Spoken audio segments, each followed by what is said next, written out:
एडियन digital Diwali 2025 या सदराखाली एडियनच्या प्रेक्षकांसाठी विविध मान्यवरांच्या मुलाखतींचा खजिना घेऊन आलो असून त्या अंतर्गत आज आपण शासकीय वैद्यकीय महाविद्यालय तथा रुग्णालय घाटीचे अधिष्ठाता डॉक्टर शिवाजी सुकरे यांची निवेदक उमा शिंदे यांनी घेतलेली मुलाखत बघणार आहोत।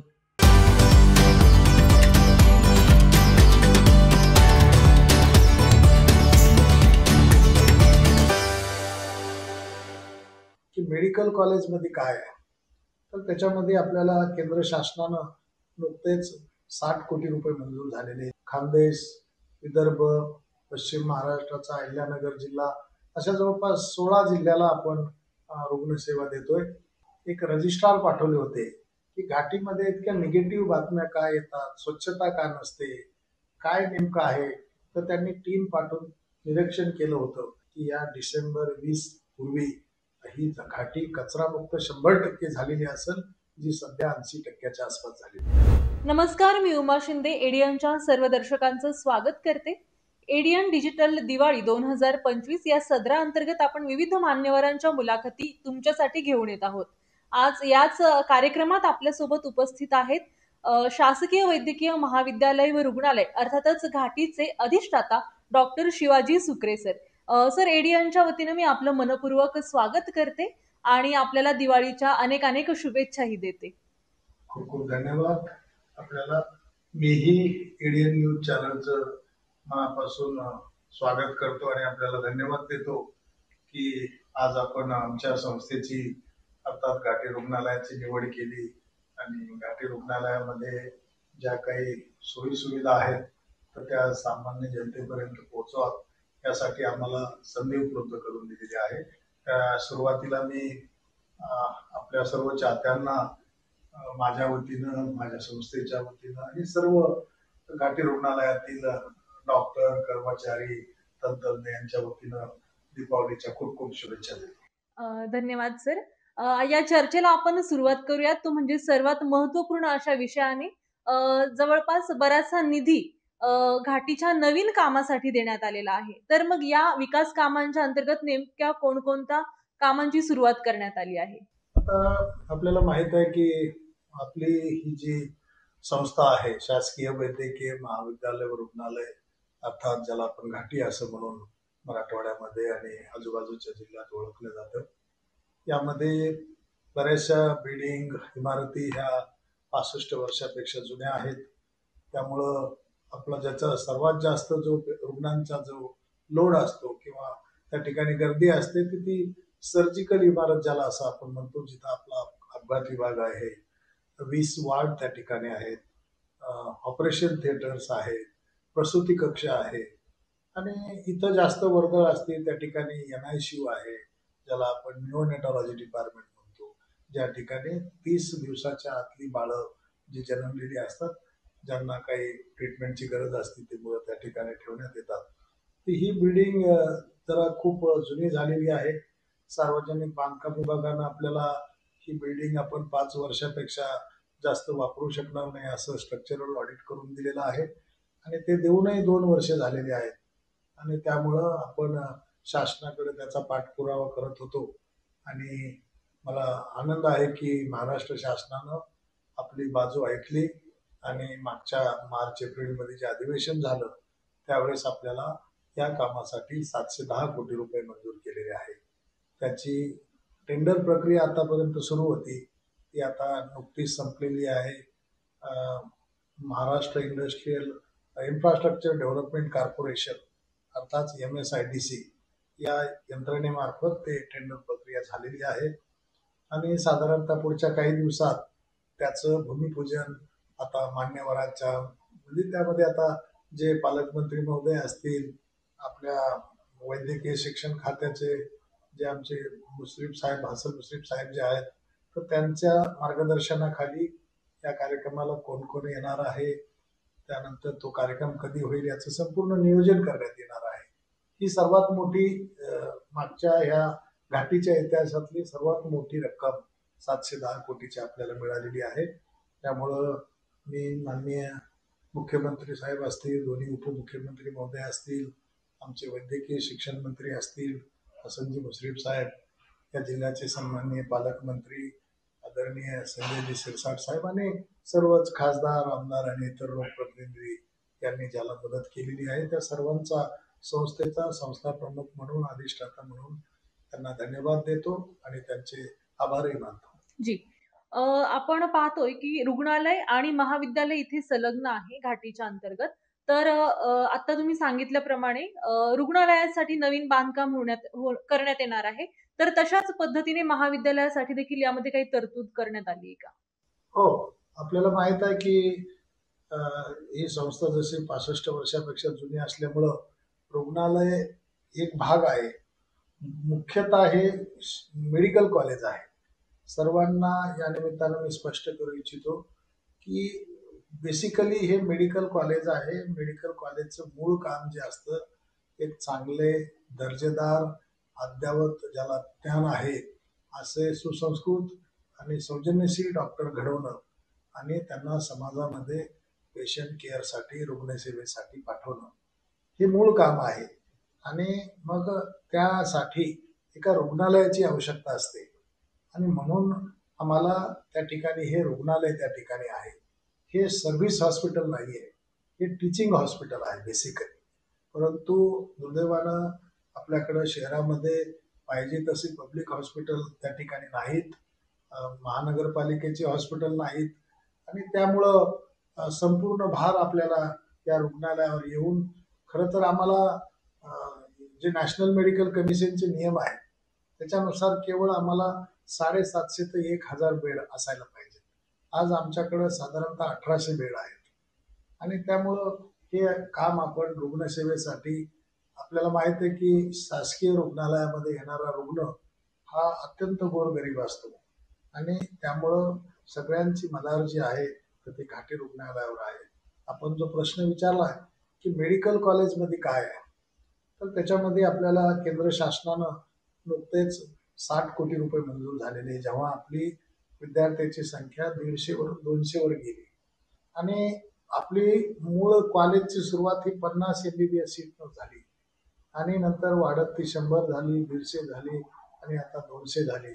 तेव्हा आपले लेक्चर थिएटर असतील, प्रयोगशाळा असतील, डेमॉन्स्ट्रेशन रूम ज्याला म्हणतो हे सगळं कमी पडत होतं आणि त्यामुळे आता ही नवीन एक EWS च्या स्कीम मधून आपल्याला इकॉनॉमिकली विकर शिक्षण त्यामधून आपल्याला 60 कोटी रुपये मंजूर झाले आणि त्याच्यामधून 45 कोटी रुपये खर्च करून एक सुसज्ज अशी एक इमारत बांधण्यात येत आहे.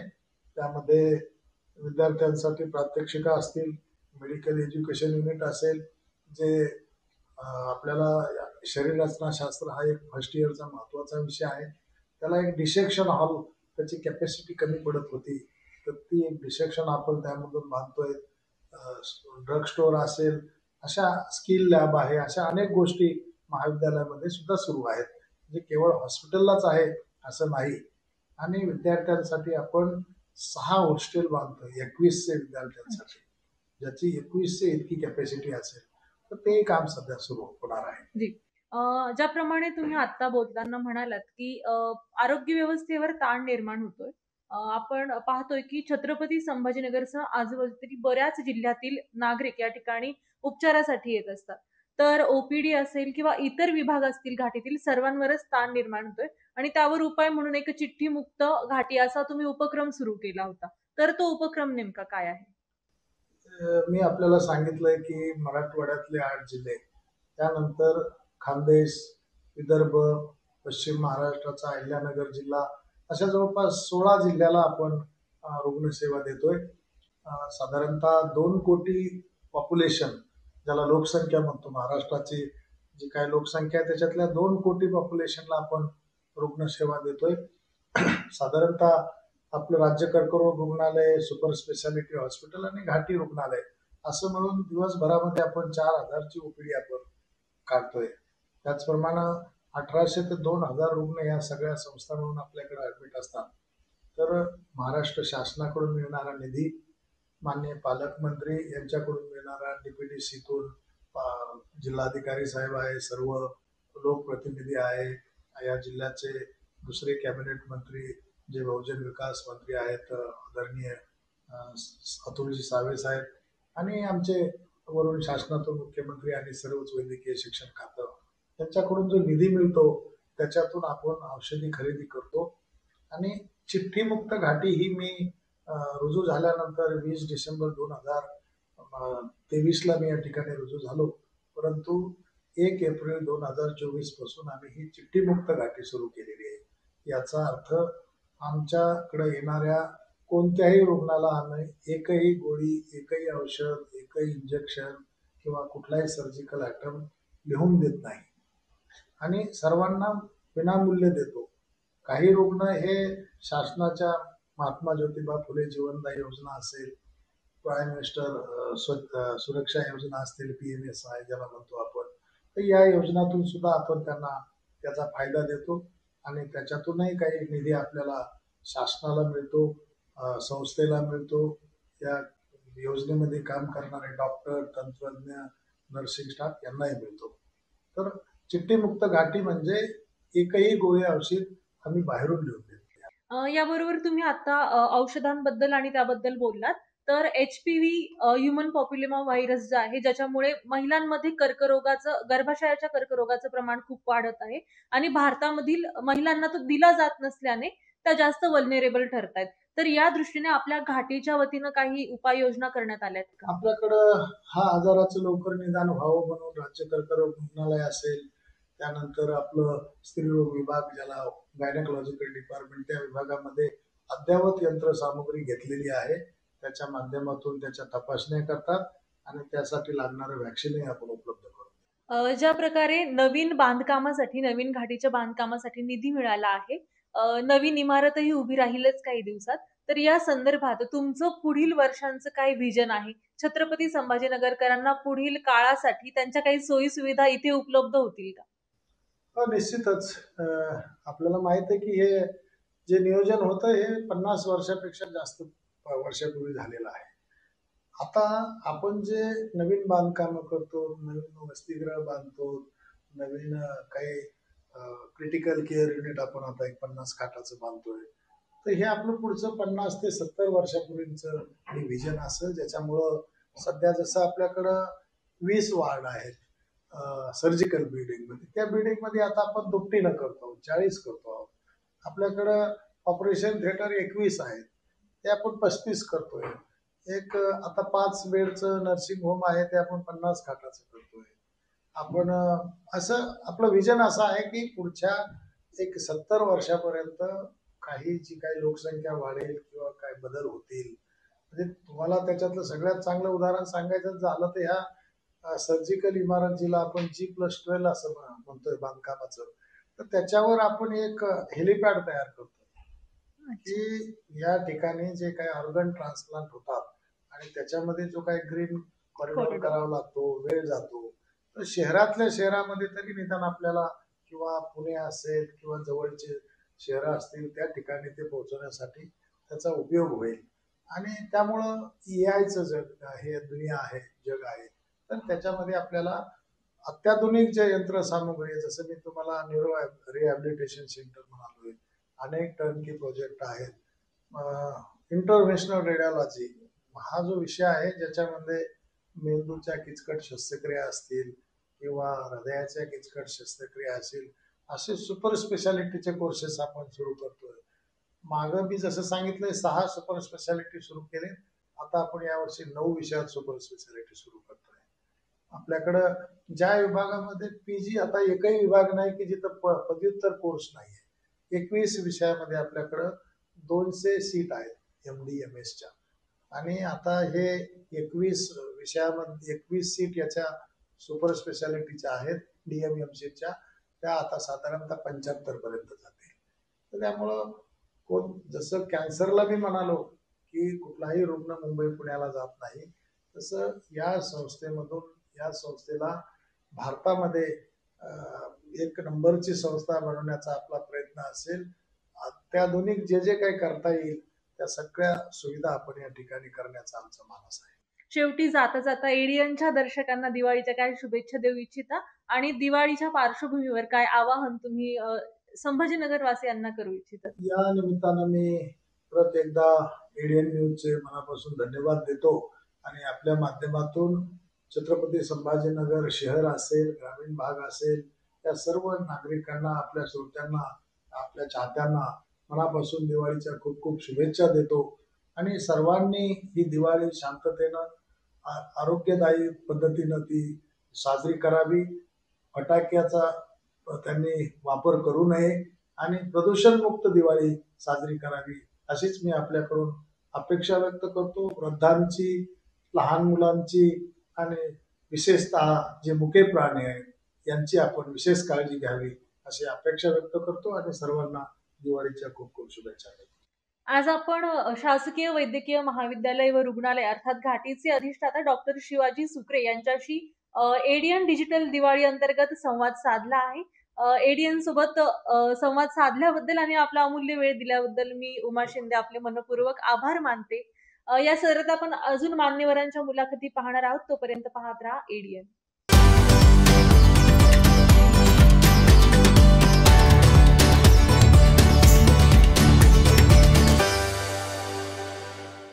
शहरवासियांना एक सुवर्ण संधी. तुम्ही एखादा व्यवसाय करताय का?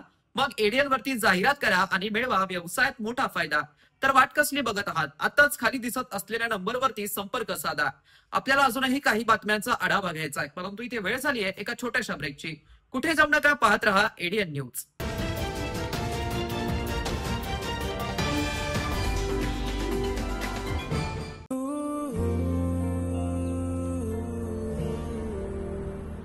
हाय, इथे शिफ्ट होतेस? हो. कोणतं कॉलेज? SPPU. अरे मी पण. मग कधी ड्रॉप हवा असेल तर मम्मी आणि तुझी प्रोफेसर सुद्धा. प्रोफेसर?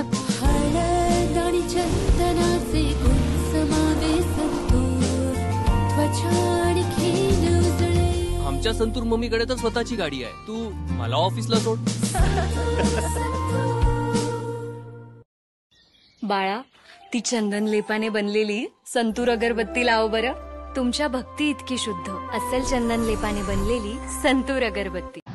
दिवाळी निमित्त सर्व नागरिकांना खूप खूप शुभेच्छा. ही दिवाळी सुख, समृद्धी, आरोग्य द्यावे, चांगले जावे हे माझ्यातर्फे, माझ्या परिवारातर्फे व माझ्या शैक्षणिक संस्थेतर्फे सर्वांना दिवाळीच्या खूप खूप शुभेच्छा. मी डॉक्टर मोहम्मद मजर अनवर खान, अध्यक्ष कोहिनूर शिक्षण संस्था, औरंगाबाद, संभाजीनगर. नमस्कार, मी नम्रता संभेराव. एडियनच्या सर्व रसिक प्रेक्षकांना दिवाळीच्या माझ्याकडनं, माझ्या संपूर्ण परिवाराकडनं मनापासून शुभेच्छा. दिवाळी छान मजेत घालवा आणि हसत राहा. आयुष्य सुंदर आहे. थँक्यू. नमस्कार, मी प्रसाद खांडेकर. एडियनच्या सर्व रसिक प्रेक्षकांना दिवाळीच्या खूप खूप खूप शुभेच्छा. हॅपी दिवाळी. हाय, नमस्कार, हॅपी दिवाळी. आणि दिवाळीच्या निमित्तानं छत्रपती संभाजीनगरच्या सर्व रहिवाशांना माझ्याकडनं हार्दिक हार्दिक शुभेच्छा. हॅपी दिवाळी. हाय, नमस्कार. आपल्या सगळ्यांना दिवाळीच्या खूप साऱ्या शुभेच्छा. संभाजीनगरमध्ये जे जे आमचे लाडके प्रेक्षक आहेत त्या सर्वांना दीपावलीच्या खूप साऱ्या शुभेच्छा. नमस्कार, मी प्रवीण पवार, पोलीस आयुक्त, छत्रपती संभाजीनगर. दिवाळीच्या छत्रपती संभाजीनगरच्या सर्व नागरिकांना खूप खूप मनापासून शुभेच्छा.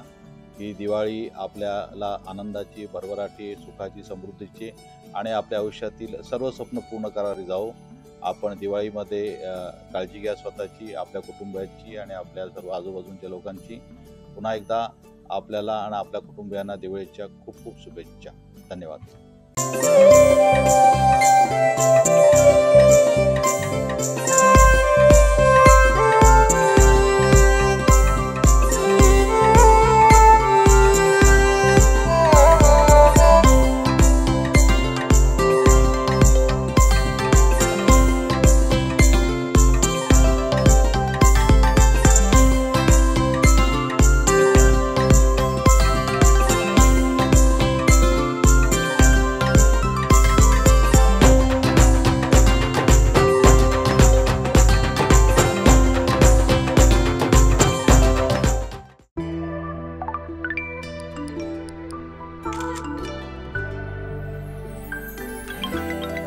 एअरपोर्ट पोहोचलात? हो अंजली, एअरपोर्टवर माझी बॅग चोरीला गेली. बोर्डिंग पास, क्रेडिट कार्ड, पैसे सगळं काही गेलं. Oh no.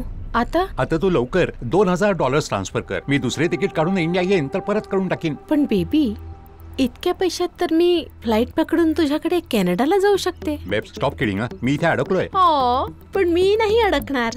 लव्हचा लॉलीपॉप दाखवून कोणी पैसे मागेल तर इमोशनल नाही, सायबर स्मार्ट बना. फसव्या प्रोफाईलची तक्रार इथे करा. थांबा, विचार करा आणि ऍक्शन घ्या.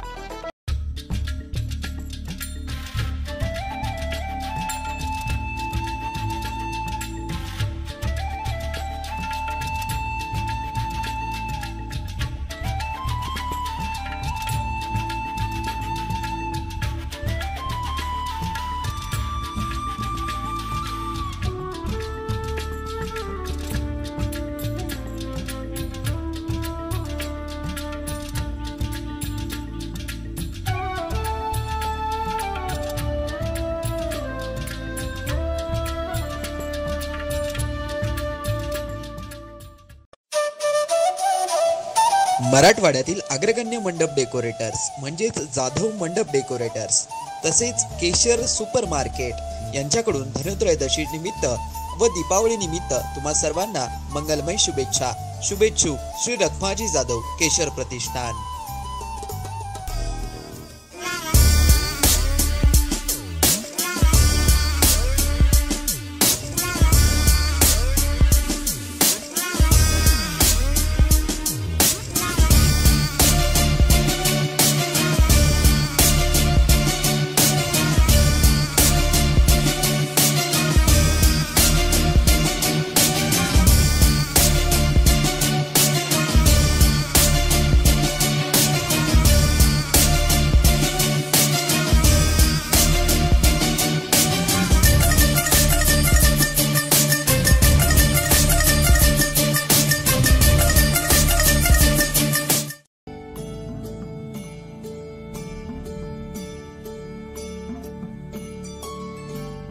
वैजापूर नगरपालिकेच्या वतीने सर्व नागरिकांना दीपावलीच्या शुभेच्छा.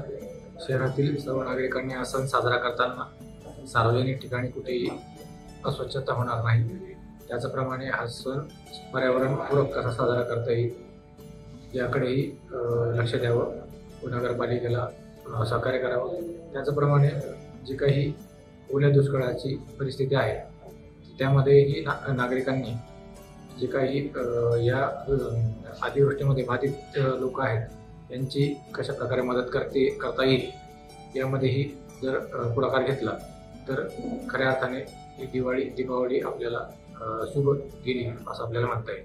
धन्यवाद.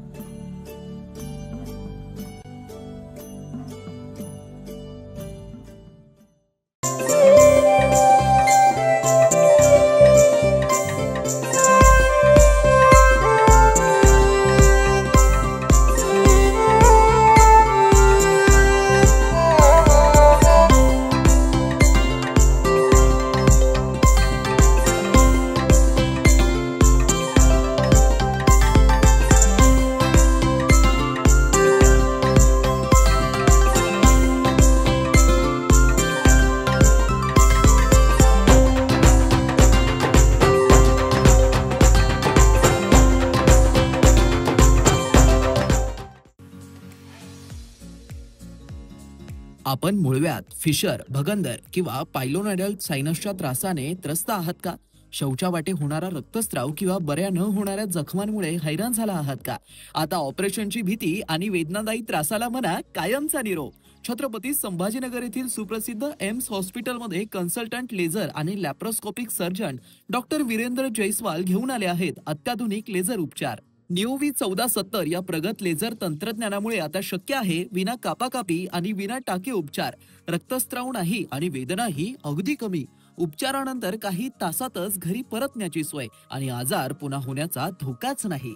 मुळव्यात, फिशर, व्हेरिकोज व्हेन्स अशा अनेक आजारांवरती खात्रीशीर उपचार, तेही आता सवलतीच्या दरात.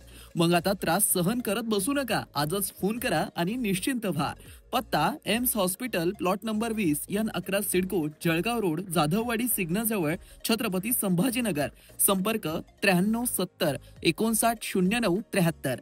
एम्स हॉस्पिटल, आता आपल्या आरोग्याची काळजी घेण्यासाठी सदैव तत्पर. अरे हे पार्सल माझं नाहीये सर. पोलिसांच्याकडे बोलतोय. आता तुला पोलीस स्टेशन यावं लागेल आणि त्यानंतर जेल. मी एक स्कॅमर आहे. आज मी पोलीसवाला बनलोय आणि ही आहे माझी शिकार. मी फोन करून कडक आवाजात केवळ हे म्हणालो की आपल्या मुलाच्या पार्सलमध्ये ड्रग्ज मिळाले. बस एवढ्यानंच ते घाबरले आणि त्यांना केले डिजिटल अरेस्ट. सर असं नका करू प्लीज सर. ते इथं जेल जा नाही तर पैसे द्या. चांगली आहे ना आयडिया आणि सेटअप? आयडिया वाईट पण आहे आणि जुनी पण. आता इंडियाला माहित आहे की स्कॅम कॉज मध्ये कधी ड्रग्ज कधी किडनॅपिंगच्या खोट्या कहाण्या बनवून पैसे लुटतो. स्कॅमरच्या जुन्या पुराण्या पद्धतीकडे नका देऊ attention. India stop, think and take action. अनेकांच्या मनात स्वप्न असते की देशाची सेवा करायची, परंतु काही लोकच योग्य प्रशिक्षण घेऊन ते वास्तवात पूर्ण करतात. वास्तविक सैनिक बनणे सोपं काम नाही, कारण प्रशिक्षणाच्या मैदानापासून ते युद्धाच्या रणांगणापर्यंत प्रत्येक क्षण संघर्षमय असतो. फक्त जो इमानदार, समजूतदार असेल आणि ज्याची इच्छाशक्ती प्रबळ असेल असाच व्यक्ती या क्षेत्रात टिकू शकतो. प्रत्येक वर्षी अनेक परीक्षार्थ्यांना यश प्राप्त होते, ते फक्त आणि फक्त गरुडचे अकॅडमी. पंख आम्ही देतो, उंच भरारी तुम्ही घ्या.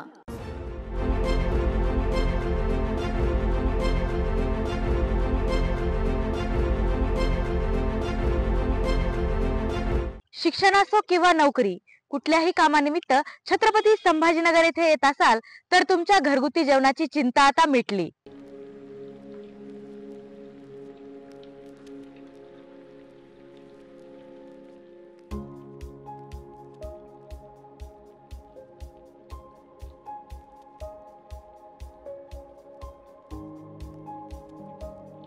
नमस्कार, मी पूजा दातार. मी रुचिरा स्वयंपाकघर सुरू करून 15 वर्ष झाली.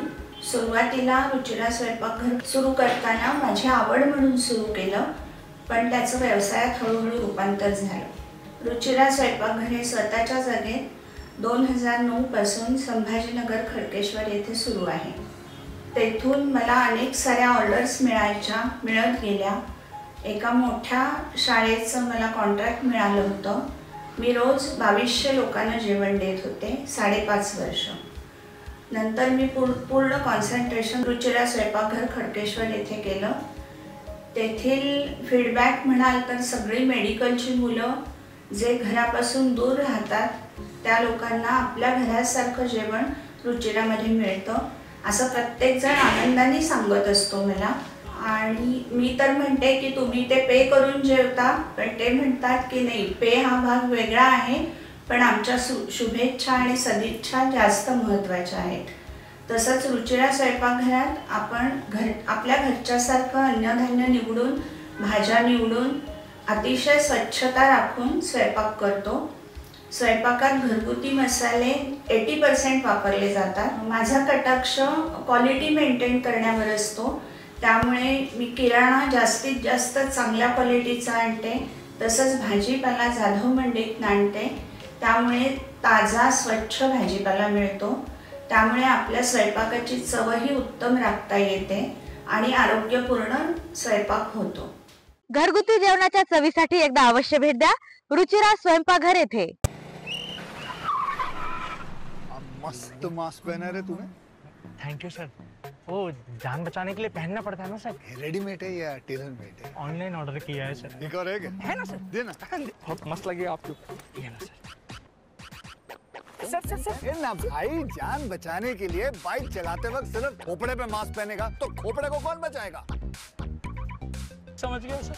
हेलमेट ऑनलाइन ऑर्डर कर, वरना हमेशा के लिए ऑफलाइन हो सकता है. Okay sir. ये ले. चल हम ये भी ऑनलाइन भर दे. हेलमेट पहने, ट्रैफिक नियमों का पालन करे, जिंदगी के सफर को सुरक्षित रखे.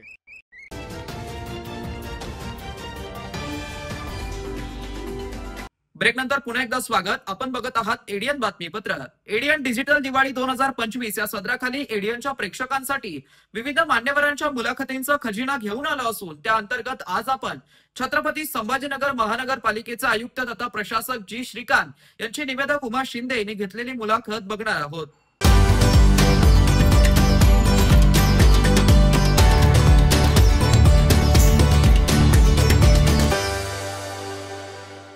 आपले गैरसमज आहे की मोहीम थांबली म्हणून. आता छोटे छोटे कार्यवाही आहेत. सर्व चुकीचे जरी असेल, शेवटी तो नागरिक आहे किंवा ज्याची बेघर होणार आहे त्या सर्व लोकांना 1 रुपये न घेता आपण त्यांचं पुनर्वसन केलं जाणार. नमस्कार, मी उमा शिंदे एडियनच्या सर्व दर्शकांचं स्वागत करते. दिवाळीच्या निमित्ताने एडियन डिजिटल दीपावली या सदराखाली आपण विशेष मुलाखत सत्र सध्या सुरू केलं आहे आणि या सत्रात आज आपल्या बरोबर आहेत छत्रपती संभाजीनगरचे महानगरपालिकेचे आयुक्त जी श्रीकांत सर. सर, मी आपला या एडियनच्या कार्यक्रमामध्ये मनपूर्वक स्वागत करते. सर्वप्रथम थँक्यू. आपण मुलाखतीला सुरुवात करूयात. मी तुम्हाला सर्वप्रथम विचारू इच्छिते की जो संपूर्ण राज्यभर नव्हे तर देशभर ज्या विषय आणि मुद्दा गाजला आहे तो म्हणजे अतिक्रमण हटाव मोहिमेचा. तर ही मोहीम आता आपण पाहतोय की ती थांबलेली आहे सध्या, आणि जेव्हा मोहीम सुरू होती तेव्हा शहरामध्ये अनेक अतिक्रमण हटवण्यात आले, अनेक नागरिकांचे घरही त्यामध्ये पाडण्यात आले. तर मग ही आणि या मोहिमेने अनेक नेतृत्वांनाही जन्म दिलाय, जे आता सध्या आपण पाहतोय. तर मग तुम्ही एकंदरीतच ही मोहीम थांबली तर याबद्दल काय सांगू इच्छिता? आपले गैरसमज आहे की मोहीम थांबली म्हणून. तुम्ही वर्तमानपत्रात बघितलं की काही ठराविक दिवस ज्या वेळेला VIP मुवमेंट असते की त्यावेळेला पोलीस बंदोबस्त पूर्ण एका ठिकाणी बोलवलं आलेले असतात. अदरवाईज रेग्युलरली रोशन गेट असेल, कटकट गेट असेल, तसेच MIDC एरिया असतील, आणि या सर्व भागामध्ये आपण तोडलेलं होतं. आणि काही सणाच्या वेळा सुद्धा म्हणजे एक फेटिगनेस येतं की ज्या वेळेला एवढा कंटिन्युअस कारवाई करत असताना दररोज आपण कारवाई करत नाही, मध्ये मध्ये काही लोकांना संधी देतो. आणि यापूर्वी जे काही अतिक्रमण तोडले गेले, आता नंतर जे काही तोडायचे काही घरं असतात, त्यापूर्वी आपण घरं कुठेही तोडलेली नाही आहे. यापूर्वी आपण बरेच जे कमर्शियल एस्टॅब्लिशमेंट्स आहेत आणि रस्त्यावर जे सरकारी रस्त्यावर असलेलं अतिक्रमण आहे ते आपण काढलं. आणि हे अतिक्रमण मोहीम थांबवलेले नसतात, ते रिज्युनेट होते परत. आणि काही कोर्टचे ऑब्झर्वेशन्स असतात ते फॉलो करायचे असतात. आणि बरेच लोकांना थांबले म्हणजे आता जे मोठे प्रमाणावर जे पाडापाडी करायची आहे ते आपण मोठ्या कारवाई झालेल्या आहेत. आता छोटे कारवाई आहे आणि ते परत आपण ऑलरेडी सुरू केलेलं आहे. ते फार कॉन्सन्ट्रेटेड एफर्ट ते आपण करतो. आता प्रत्येक लोकांना ते नोटिसेस किंवा ते कारवाई त्या पद्धतीने सर्व कोर्टची प्रोसिजर फॉलो करून आपण तो काम करत असतो. आणि जवळपास आता बीड बायपास तुम्ही बघितला, आणि तसेच जालना रोड बघितला, आणि तसेच पडेगाव रोड बघितला, ते मोठ्या प्रमाणावर सर्व आपण निष्कासित केलेलं आहे. आरसूलमध्ये सुद्धा काही गोष्टी राहिलेल्या आहेत, तो आम्ही योग्य वेळेला त्यांना आपण पण काढलं जाणार आहे. बट मोर इम्पॉर्टंटली आपण कधी थांबत नसतो, आणि चुकीच्या गोष्टीला आपण कार्यवाही कधी थांबला नाही पाहिजे. माननीय मुख्यमंत्री असतील, माननीय उपमुख्यमंत्री असतील, या गोष्टीच्या सार्वजनिक मध्ये कौतुकी केलेलं आहे. आता आमची फोकस आहे या ठिकाणचा रस्त्याचा निर्माण करण्याकरिता. नक्कीच आपण पाहतोय की आता एकंदरीतच संभाजीनगर मधले रस्ते हे मोकळा श्वास घ्यायला लागले. ट्रॅफिकची समस्या जी सतावत होती ती थोडेफार प्रमाणात आता कमी झालेली पाहायला मिळते. दुसरा प्रश्न असा की जो या अतिक्रमण हटाव मोहिमेत ज्यांचे घर पाडण्यात आले होते किंवा ते नियमाला धरून नव्हते, तर अशा नागरिकांना पुन्हा घर देण्याची काही व्यवस्था करण्यात आली. बरेच वेळा बघा, आपण अतिक्रमण आणि अनाधिकृत बांधकाम ज्या वेळेला रस्ता रुंदीकरणामध्ये येणारे सर्व अतिक्रमण आहेत, अनाधिकृत बांधकाम आहे, ते सर्व आपण काढतो. आणि ते काढत असताना सर्व चुकीचे जरी असेल, शेवटी तो नागरिक आहे आणि तो ते बेघर झाला. आणि बरेच शिष्टमंडळ सर आमचे अशिक्षितपणामुळे, आमच्या गैरसमजमुळे आम्ही अनाधिकृत बांधकाम केलं, अतिक्रमण केलं. आणि मग या सर्व लोक जाणार कुठं? मग महानगरपालिका जे आहेत ते मानवताच्या दृष्टिकोनातून, आणि तसेच माननीय उपमुख्यमंत्री महोदय ज्या वेळेला त्यांना एक शिष्टमंडळ भेटलं आणि त्यांच्याकडे गृहनिर्माण खातं आहे, त्यांनी सांगितलं की म्हाडाकडे उपलब्ध असलेलं घर ते तुम्हाला देण्यात येते. आणि त्यासोबतच महानगरपालिकेचं यापूर्वी पुनर्वसनामध्ये काही प्लॉट्स शिल्लकही आहेत. आणि प्रत्येक लोकांना आम्ही ज्यांची गरज जाणार आहे या अतिक्रमण मोहिमेमध्ये किंवा ज्यांची बेघर होणार आहे, त्या सर्व लोकांना आपण मोफत, ज्यांचा प्लॉटही आपण मोफत दिला जाणार आहे, आणि ज्यांचं घर जाणार आहे, एक परिवार, एक घर, एकही रुपये न घेता आपण त्यांचं पुनर्वसन केलं जाणार आहे. आणि विशेष करून ज्यांचा प्लॉट मिळणार आहे त्यांना 2.5 लाख रुपये आपण रमाई आवास योजना किंवा पीएमएवाय आवास योजना अंतर्गत त्याला दिले जाणार.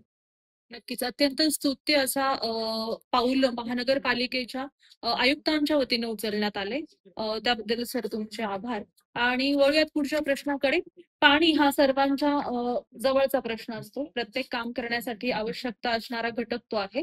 तर जायकवाडी एवढं मोठं धरणही आपल्या उशाला असून बऱ्याच ठिकाणी शहरात मागील काही काळापर्यंत पिण्याचं पाणी उपलब्ध नव्हतं होत. तर त्यासाठी काय नियोजन मनपाच्या वतीनं करण्यात आलं आहे? आत्ताच परवाच्या दिवशी तुम्ही जायकवाडी धरणाच्या तिथे जवळपास शहराला आणि 34 गावांना पाणी पुरवठा होईल अशी जी पाईपलाईनची व्यवस्था आहे, तर त्याबद्दल अधिक माहिती काय आहे त्याबद्दल?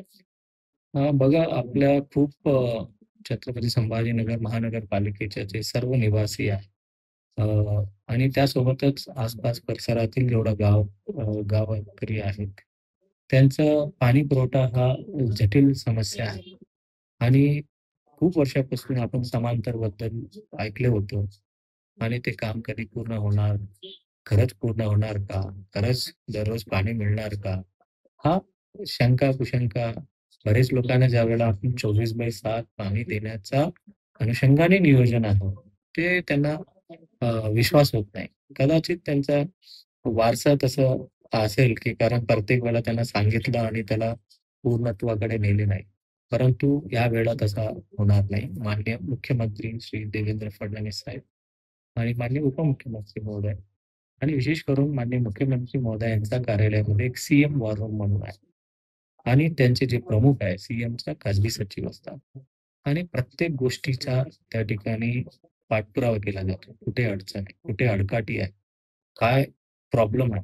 आणि त्यासोबतच माननीय उच्च न्यायालय खंडपीठ औरंगाबादचे जे PIL चालू आहे, प्रत्येक 15 दिवसाला ह्या योजनेची प्रगती घेतलं जातं, आढावा घेतला जातो, काय समस्या आहे आणि अधिकाऱ्यांनी बसून त्या सोडवायचे. आणि हायकोर्ट कॉन्स्टिट्यूटेड कमिटी जे विभागीय आयुक्तांच्या अध्यक्षतेखाली आहे, त्यामध्ये मीही सदस्य आहे. सो या सर्व योजनाच्या पूर्णत्वाकडे या सर्व लोकांचा फार मोठा वाटचाल आहे आणि विशेष करून माननीय मुख्यमंत्री याची देखरेखही करतात. आणि 1 महिन्यापूर्वी त्याचा पहिला पुष्प जसं गणपतीच्या आगमनाच्या वेळेस 26 MLDच्या वॉटर ट्रीटमेंट प्लॅन्टचाही लोकार्पण झाला. आता हा योजना खूप वेगाने प्रगती करते आहे. आता पाईपलाईनची जे आहे ते फक्त 300 मीटरच शिल्लक आहे आणि अगदी 14-15 पाईपच आहेत. 38 किलोमीटर 38.4 किलोमीटरच्या याच्यामध्ये आपण 99.5% आपण काम पूर्ण केलं. आता क्रिटिकल गॅप्स आहे कारण पावसाळ्यामध्ये तुम्हाला माहिती आहे पैठण या भागामध्ये किती पाऊस पडला. जवळपास 5 वेळा आपल्या यावेळेला नाथसागर भरून ओव्हरफ्लो झाला, तरी आम्ही आमचं काम थांबवलं नाही. आणि त्यासोबतच जॅकवेलचं जे काम आहे ते म्हणजे एखादा शरीराचा जसा हृदय असतो तसेच या योजनेचा हृदय, तिथून उगमस्थान आहे. तिथून पाणी आपण लिफ्ट करून पाईपमध्ये टाकून नक्षत्रवाडीच्या वॉटर ट्रीटमेंट प्लांटकडे आणतो आणि तिथून शहराचा सर्व भागामध्ये आपण पाणी पुरवठा करीत असतो. आणि आता जे काम आहे जसं जॅकवेलचं काम जवळपास आता आपण मोटर फ्लोअर स्लॅब आज कदाचित कास्टिंग सुरू झालं असेल कारण सोमवारी काम सुरुवात करणार होतो, कदाचित झालंही असेल. आणि त्याच्यावर मोटर्स बसून आता त्याच्यावर एक स्लॅब येतील आणि ते काम होणार. पाईपलाईनचं जसं सांगितलं मी 99.5% काम पूर्ण झालं. आणि वॉटर ट्रीटमेंटच्या प्लॅन्टचे जे आहे जे पहिला टप्पा आपल्याला 200 MLD त्या द्यायचे आहेत, त्या अनुषंगाने 100 MLDचा ऑलमोस्ट 97% काम पूर्ण झालेलं आहे. सो आता सिव्हिलचं काम या सर्व काम म्हणजे तुम्हाला कारण त्यामुळे मुद्दामूनच मी एक पत्रकार सारखा होऊन मी सर्व गोष्टी दाखवत होतो की काय आहे जॅकवेलचं, कुठे आहे नक्षत्रवाडीचं, काय प्रगती आहे. तो कारण लोकांना खरं वाटत नाही, परंतु मी एवढं सांगतो की येस, खूप अडचणी होत्या, खूप अवघड योजना आहे. कारण अस्तित्वात असलेल्या 3 योजनाच्या बाजूला मला हा पाईपलाईन टाकायची आहे. आणि त्यासोबतच शहरामध्ये काँक्रिटीकरण झालं. मग ते काँक्रिटी फोडून त्या म्हणजे रस्ता तोडून त्या ठिकाणी पाईपी टाकायचे आणि शहरामध्ये काम करत असताना मग MSCBच्या इतर जवळपास 15 एक डिपार्टमेंटचा म्हणजे त्याचं कोऑर्डिनेशन करून त्या काम शेवटी न्यायचा होता. मग त्या सर्व अडचणीचा पार करत पहिला समांतराचा कुठे चालू आहे, काय चालू आहे? आज अडचण वेगळी आहे, की पाईपलाईनचे खड्डा केला, त्याला बुजवा. म्हणजे पाईपलाईन झाला, आता रस्ता वरती करा. आणि काही ठिकाणी आता नवीन ठिकाणी जे पाईपलाईन टाकायची ते काम पूर्ण झालेलं आहे. परंतु बरेच ठिकाणी अस्तित्वात असलेल्या एसीच्या ॲस्बेस्टॉसची पाईपलाईन्स आहेत किंवा रिइन्फोर्स काँक्रीटचे जे पाईपलाईन्स आहेत, त्या चेंज करून नवीन टाकायची. काही ठिकाणी गैरसमजुतीतून काही विरोध करतात. काही ठिकाणी एवढं आपल्या शहर जवळपास गुंठेवारीचा शहर आहे, की अर्धा भाग जे आहेत विना परवानगीने बांधकाम केलं. मग आम्ही पाईपलाईन नेत असताना ते पाईपलाईन वाकडं-तिकडं नेऊ शकत नाही. मग जे मध्ये-मध्ये येतात ते आम्ही बेरहमीने आम्ही तोडतो आणि त्या ठिकाणी पाईपलाईन काम करतो. बरेच वेळा या सर्व तोडकाम करत असताना काही नेत्यांचा उसबूस होते, परंतु आम्ही पाणी पुरवठ्यासाठी आम्ही कोणाला बक्ष करणार नाही. खूप झालं आता. कोणाच्यासाठी आता हा योजना थांबणार नाही आणि हा योजना पूर्णत्वाकडेच आपल्याला न्यायची आहे आणि त्याचा 1-2 महिना मागे-पुढे होतील, परंतु हा योजना पूर्णत्व झाल्याशिवाय कुणीही थांबू शकत नाही. नक्कीच. आता आपण मूलभूत सोयी-सुविधांबद्दल चर्चा केली. यानंतर मी शालेय विद्यार्थ्यांकडे वळू इच्छिते, शिक्षण विभागाकडे वळू इच्छिते. मी आयुक्त होणार ही जी संकल्पना राबवली जात आहे, ज्यामध्ये विद्यार्थी तुमच्या घरी येत आहेत शाळेतले आणि त्यांना आयुक्त होण्याचं स्वप्न तुमच्या मार्फत दाखवलं जातंय. तर याबद्दल काय सांगू इच्छिता? नाही, हा संकल्पना याच्यासाठी रुजला, की एका दिवशी एका शाळेमध्ये गेलो होतो, की त्या मुलांनी विचारलं, की "सर तुमचं घर कुठे आहे?" मी म्हटलं, "माझं घर इकडे आहे." तो कसे असतो, काय असतो? त्याचा एक वैचारिक प्रश्न पडला त्याला. मग त्यानंतर सुचलं, बाबा हे घर काय माझ्या बापाने दिलेलं नाहीये. मला एक मेहनत करून परीक्षा देऊन आलेला आहे आणि याचा खरा वारसदार जे शिक्षण चांगला करणार आहे, त्यांचा चांगला अभ्यास होणार आहे, UPSC परीक्षा झाला, मग तो IAS झाला आणि ते होणार आहे. आणि एकतरी त्यांना एक बघू तरी द्या. मग ज्यावेळेला मला सुचल्यानंतर आम्ही सांगितलं, बाबा चल, की आपण प्रत्येक शनिवारी 1 तास, 1.5 तास या म्हणजे महानगरपालिकेची जी शाळा आहे विशेष करून आणि यानंतर आम्ही प्रायोरिटीने दुसरी शाळा 1 तास त्यांच्या मुलांशी सोबत गप्पा गोष्टी करूया आणि त्याला बंगला पण बघता येतं आणि त्यासोबतच माझ्यासोबत चर्चाही करता येते आणि बरेच वेळा त्यांनी ह्यामुळे त्या शाळेचा काय समस्या आहे, काही ठिकाणी कम्प्युटर पाहिजे, लायब्ररी पाहिजे, काही ठिकाणी शाळा तुटतायत आणि या सर्व गोष्टी प्रत्येक शनिवारी एक शाळेचा आम्हाला समस्या समजतात आणि मग लवकरच ते थेट विद्यार्थी माझ्यासोबत बोलल्यामुळे त्यांच्याही प्रश्नाचे निराकरण होतं आणि मग आमच्यासोबत असेच चर्चा करणे वेगळं, मग ज्या ठिकाणी राहतात तो त्याला आश्चर्य होतं आणि आम्ही लहानपणी ज्या वेळेला IAS म्हणजे मोठा बंगला, मोठा गाडी, ठीक आहे, तो सरकार तुम्हाला देते. परंतु फार महत्वाची आहे त्याच्यासोबत बदल घडवण्याचा एक अधिकार देते. तो एक दिसणारे आकर्षण ज्या काही गोष्टी असतात, त्या गोष्टी तिथंच चर्चा होणे गरजेचं आहे. म्हणून आम्ही ह्या संकल्पना सुचली आणि संकल्पना प्रत्येक शनिवारी आम्ही करतो. जी नक्कीच. यानंतर राज्यभरामध्ये जो पॅटर्न सध्या गाजतोय तो म्हणजे जो विद्यार्थी गैरहजर असतात शाळेमध्ये, तर अकोला महानगरपालिकेच्या वतीने देखील इथे येऊन त्या संदर्भात अभ्यास करण्यात आलाय. तर तो नेमका विषय काय आहे? बरेच वेळा बघा, लहानपणी जर मी शाळेला गेलो नाही, तो मास्तर घरी यायचा, परंतु अलीकडे तो सर्व विसरून गेला. डिजिटल युगामध्ये त्या सर्व गोष्टी आलं तर आला, नाही आलं तर नाही आलं. आणि खाजगी शाळांमध्ये काही वेळा पेरेंट्स टीचर मीटिंग वगैरे असतो. आणि महानगरपालिका शाळामध्ये नाही आला तर नाही आला आता, असे होता कामा नये.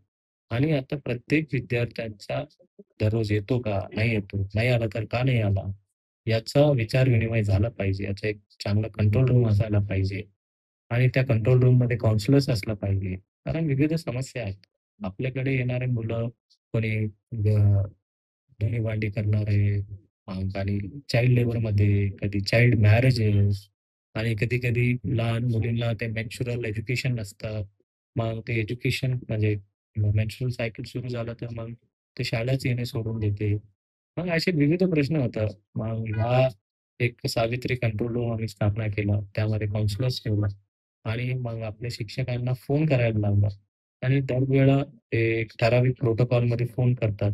त्यामुळे बरेच म्हणजे विद्यार्थी जे शाळेला न येणारे मुलं आता आई वडिलांना समजावून सांगणे, चाइल्ड मॅरेज करणं ते रोखणे, मेन्स्ट्रुअल सायकलला त्यांना पॅड, सॅनिटरी पॅड देऊन एज्युकेट करणे, या सर्व गोष्टीमुळे एक चांगला बदल या सावित्री कंट्रोल रूम आणि स्मार्ट मध्ये बदल होईल. जी नक्कीच. आता आपण मूलभूत सुविधा, शिक्षण या सर्व गोष्टींबद्दल बोललोय. तर सफारी पार्क नेमका कधीपर्यंत नागरिकांना पाहायला मिळेल? सफारी पार्क नाही आहे, तो झुलॉजिकल पार्क आहे. तो झुलॉजिकल पार्क मध्ये आपल्या ते काम पण अंतिम टप्प्यामध्येच आहे. कारण त्या कामामध्ये सुद्धा बरेच अतिक्रमण, अडचणी त्या सर्व होत्या. त्या सर्व दूर करून आता जवळपास 95% काम पूर्ण झालेलं आहे. आता ते केजेसचं काम चालू आहे आणि त्यानंतर आता प्लांटेशनचं काम सुरुवात होईल. आणि जसं झुलॉजिकल पार्क ऑफ इंडियाची त्याचे झुलॉजिकल डिपार्टमेंट आहे भारत सरकारचे, त्यांना परवानगी घेऊन आपण शिफ्ट केलं जाणार आहे आणि त्यालाही जास्त दिवस, जास्त महिना लागणार नाही. आणि आम्ही प्रयत्न करतो की सिव्हिल वर्क आणि सर्व वर्क काम जे आहे अगदी 3-4 महिन्यामध्ये पूर्ण करण्याचा प्रयत्न. की नक्कीच. शेवटी मी जाता जाता विचारू इच्छिते की पुढील वर्षासाठी महानगरपालिका आयुक्तांचं छत्रपती संभाजीनगरकरांसाठी आणि सिटीसाठी नेमकं काय विजन आहे आणि दिवाळीच्या शुभेच्छा काय देऊ इच्छिता? सर्व एडियन न्यूजचे सर्व श्रोत्यांना मी जे श्रीकांत आयुक्त तथा प्रशासक छत्रपती संभाजीनगर महानगरपालिकाच्या वतीने सर्वांना दिवाळीच्या खूप खूप हार्दिक शुभेच्छा. पुढच्या दिवाळीपर्यंत आपल्या शहरामध्ये बरेच गोष्टी बदललेल्या आपल्याला दिसणार आहे.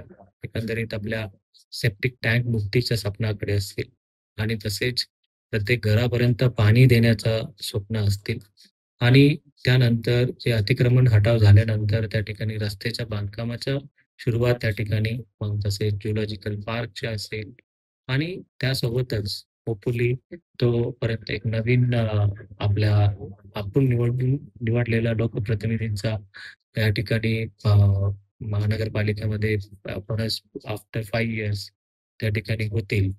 आणि नक्कीच आपल्या संकल्पनेतील छत्रपती संभाजीनगर करण्यामध्ये महानगरपालिका 100% कटिबद्ध आहे, एवढंच या ठिकाणी सांगतो. जय हिंद, जय महाराष्ट्र. आपल्या बरोबर आपण आता संवाद साधला आहे महानगरपालिकेचे आयुक्त जी श्रीकांत यांच्याशी. सर, आपलं मनपूर्वक आभार एडियनच्या दर्शकांना आणि एडियनना मौल्यवान वेळ दिल्याबद्दल. या सदरात आपण अजून काही मान्यवरांच्या मुलाखती घेऊन येणार आहोत. तोपर्यंत पाहत रहा एडियन न्यूज.